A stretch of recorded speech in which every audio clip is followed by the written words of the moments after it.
Hello dear student, this is Suman Dutta. তো আজকে present হলাম নতুন একটা ভিডিও নিয়ে। আজকে থাকছে ত্রিপুরা ক্লাস 6-এর জন্য একটা গুরুত্বপূর্ণ ক্লাস। তো সেই ক্লাস 6-এর জন্য আমি আজকে একটা নতুন ক্লাস নিয়ে আসলাম।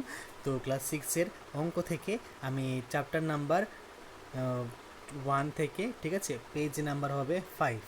তো পেজ নাম্বার 5 থেকে তোমরা দেখে নাও, আমি আজকে 2 নাম্বারটা তোমাদেরকে করিয়ে দিব। তো যেগুলো করানো খুব দরকার সেগুলাই করে দিব, বাকিগুলো কিন্তু আমি তোমাদেরকে প্র্যাকটিক্যাল দেখাবো। ওকে, প্র্যাকটিক্যাল দেখাবো কী করে, লাইভ ভিডিওতে। তো যেমন 2 নাম্বারটা কী লেখা আছে, 1, 3, 6, 10, 15 সংখ্যাগুলিকে ত্রিভুজীয় সংখ্যা বলা হয় কেন? কেন 1, 4, 9, 16, 25 সংখ্যাগুলিকে বর্গ সংখ্যা বলা হয়?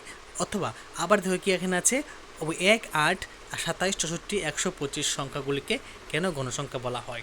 চলো ডিসকাস করি। তো 2 নাম্বারটা এখানে উত্তর থেকে কী লিখেছি, ত্রিভুজাকার সংখ্যাগুলিকে 1, 3, 6, 10, 15 এদের নামকরণ করা হয়েছে কারণ এদেরকে প্রকাশ করা যায় বিন্দুগুলিকে সাজিয়ে। কি করা হয়? প্রকাশ করা হয় বিন্দুগুলিকে সাজিয়ে। মানে এই যে এই নাম্বারগুলো কিন্তু কোনো নাম্বার না, dot, 1 dot, 1 dot, 2 dot, 3 dot, ঠিক আছে, 1 dot, 3, 2 dot, 3 dot, 4 dot, 5 dot, 6 dot, এরকমভাবে। তো এই ডটগুলা কি, মানে 3টা বিন্দু দিয়ে একটি ত্রিভুজ তৈরি হয়, যার নিচে থাকে 2টি আর একটি থাকে উপরে। এক্সাম্পল দেখো, ত্রিভুজ তৈরি করতে গেলে কী লাগে, এরকম 3টা লাগে, ঠিক আছে। তো এখানটায় 1 ডট, এখানে ডাবল ডট, ঠিক আছে, হয়ে গেল ত্রিভুজ। ওকে, বর্গ সংখ্যাগুলিকে বলা হয় বর্গ, কারণ এইগুলিকে একটি বর্গাকার ছকে সাজানো যায়, ঠিক আছে। যেমন 4টি বিন্দু দিয়ে 2 গুণ 2 বর্গক্ষেত্র তৈরি করা হয় বা যায়।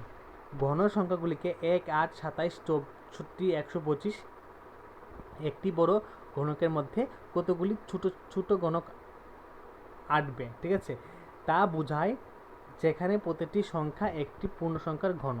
যেমন 27-এর জন্য দরকার 3 গুণ 3 গুণ 3। ওকে, এই হলো 2 নাম্বারটা। এখন আমরা চলে আসছি 5 নাম্বার প্রশ্ন। আমাদের 5 নাম্বার প্রশ্ন কি, 2-এর সূচকীয় আকারে সংখ্যা লেখো।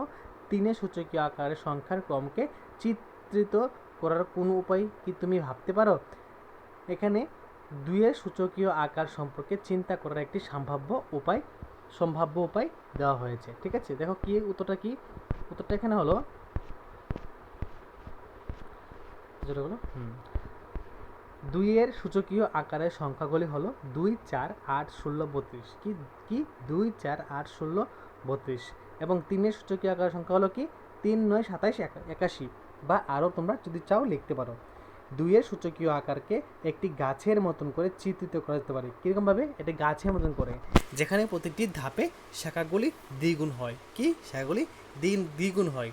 তো আমাদের ক্লাস 6-এর অঙ্কের মধ্যে কিন্তু অঙ্ক থেকে বেশি এখন পড়া মুখস্থ করতে লাগবে অঙ্কের মধ্যে। যদি এরকম ভিডিও আরও তোমাদের দরকার হয় তাহলে অবশ্যই আমাকে কমেন্ট বক্সে কমেন্ট করে জানাবো, কারণ এখানে আমরা প্রতিনিয়ত নতুন নতুন ভিডিও আপলোড করে থাকি। এখন বিশেষ করে ক্লাস 6-এর অঙ্কটা ধরেছি, আশা করি সবাই রেসপন্স করবে।